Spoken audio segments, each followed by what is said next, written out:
studio over to the Oshkosh Public Museum to look at a really cool project that they're working on for the past few weeks. So I have Jeff Boehm here from UW Oshkosh, who's leading this project.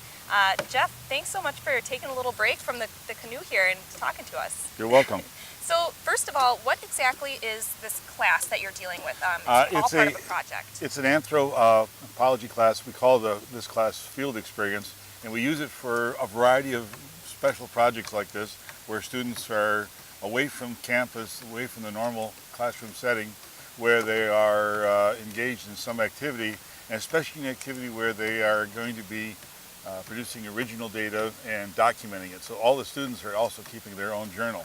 Okay. Specifically, this class is about making a dugout canoe to be used in the upcoming People of the Waters exhibit at the museum. Well, how amazing. It's so great to get out of the classroom too and get that experience. And maybe you can give us an overview of what's all involved in this project. I mean, right now they're scraping at the bottom of the canoe, but what other things were involved? Well, we got this, I picked this log out during deer hunting.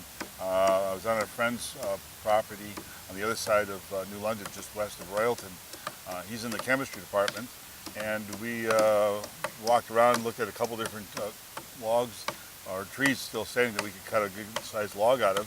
We picked this one, and then when the ground froze up enough so we could get through that marshy ground with a tractor, we dropped the tree. That was, I think, late February, and hauled it up to the road. And then in early March, the city forestry department took a truck out there with me, and we loaded up the log and brought it back, put it on these spacers that we had to keep it off the ground. And then we came out here. We took the bark off that first day, and then gouged out some rotted wood. This tree had been hit by lightning, so there's a lightning scar. It didn't look like it was that bad, but once we took the bark off and started working on it, we found there was some rot that was several inches into the wood, so that became the side we were going to burn on. It wasn't the side I originally intended. But then up every day until yesterday, we burned into the log. So we would set up a burn. The first day was just basically on flat wood, and every day thereafter we were burning into the wood. We were using fresh clay to cover the sides of the inside of the trench with clay to keep the fire from burning there, and we'd burn down. So we'd start every day when we got here by taking off the old clay, gouging out all of the wood that had charred and dried out, and then putting more clay on and building another fire inside. We're down almost a foot inside the log right now, and we straightened out the top surface. The bow and stern we flattened down, the gunwale sides we flattened down, and so today, because it's threatening rain, decided not to do another burn to work on the hull, which we needed to get started on anyway. So we rolled the log up on its back, and now the students are shaping the bottom and the bow and stern. Once we get the bottom shaped, then we'll work on the sides. I want a fairly flat bottom for stability, and then a fairly straight-sided to the canoes, so we get the maximum space inside the canoe. It's going to be on the small side. It's only a little over 16 feet long, and it won't be as wide as I would have preferred, but it's hard to find big logs anymore. It is. Yeah. And you know, prehistorically they would have used a straight grain, clear log. Well, this one's got a lot of knots in it, so we're having to work around it. And it's a little hard to control how deep the char goes each day as a result. Well, it's so interesting to hear the process, and as you said, as you're going through this process, you're coming up to certain challenges and learning along the way. So it's really interesting to see also how it's burned out. The whole process of the canoe is not all carving the wood as they're doing right now. No. You're burning, charring, and then scraping. Every day is cleaning up after the burn. If I didn't have a class schedule time, we would probably start earlier in the day at dawn and then burn for much longer. So we probably would be further along in a real situation. Right. But this being a class, we spend a lot of time talking about what we're doing. The students are taking their own notes and photographs. And then once we get the fire going, it's just a matter of actually tending the fire. Sure. To make sure that we don't burn where we don't want to. Yes, and when it's all said and done, we're hoping to test it out at some point, and eventually this canoe will be going into an exhibit at the Oshkosh Public Museum, which we're going to talk a little bit more with Carla in a minute here. So Jeff, I'd love to just thank you for having us out here, and we've been very lucky to kind of follow the process and get some shots along the way, and we look forward to talking to you again in talk about the finished product. Well, I hope this is going to look as good as we want it to look. Oh, I'm sure it will. Thanks, Jeff. You're welcome. Thank you. Okay, now we're going to go talk to Carla Sakaris from the Oshkosh Public Museum to talk about the upcoming exhibit.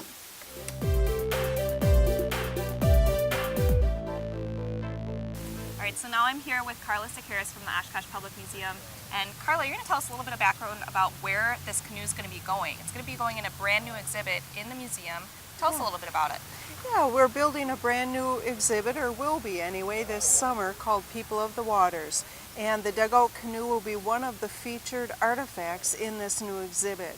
So wetlands and waterways, we're going to start dismantling that very soon, and taking down walls and taking out the floor, and just really getting into construction of the new exhibit. Yes, and so the canoe will be one of the great focal points of Yes. the exhibit, but other things that we can look forward to as part of that. Yeah, People of the Waters will explore the Ice Age all the way through the fur trade, looking at early people, how they live, different cultures. It's going to have a lot of hands-on interactive components, really fun exhibit. Wonderful. When is that exhibit going to be opening? That will open midsummer next year, so right around the July, mid-July. Wonderful. So Yeah. we still got a little bit of time to see the old exhibit before Right. it's dismantled. Yes, we're going to start this next week taking artifacts out, so slowly cases will be emptied, and then at the end of July we'll start taking down walls and doing other demolition work.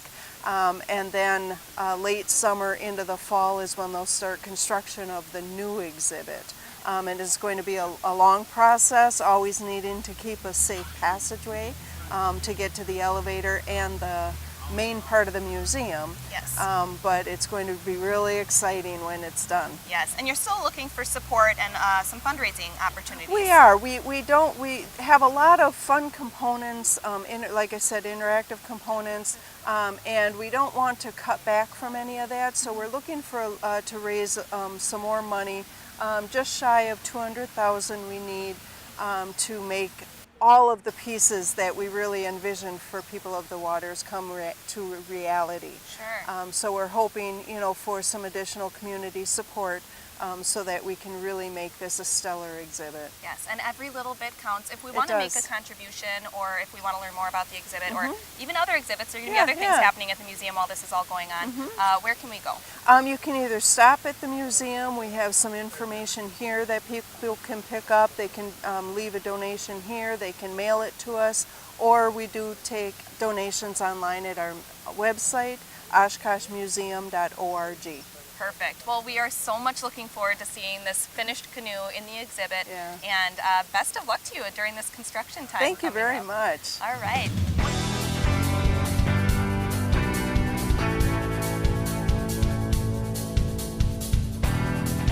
Oshkosh Today was supported in part by the Friends of OCM.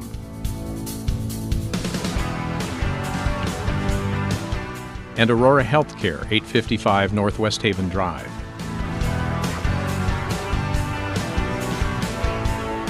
Set design provided by House of Flowers, 1920 Algoma Boulevard. Oshkosh Today.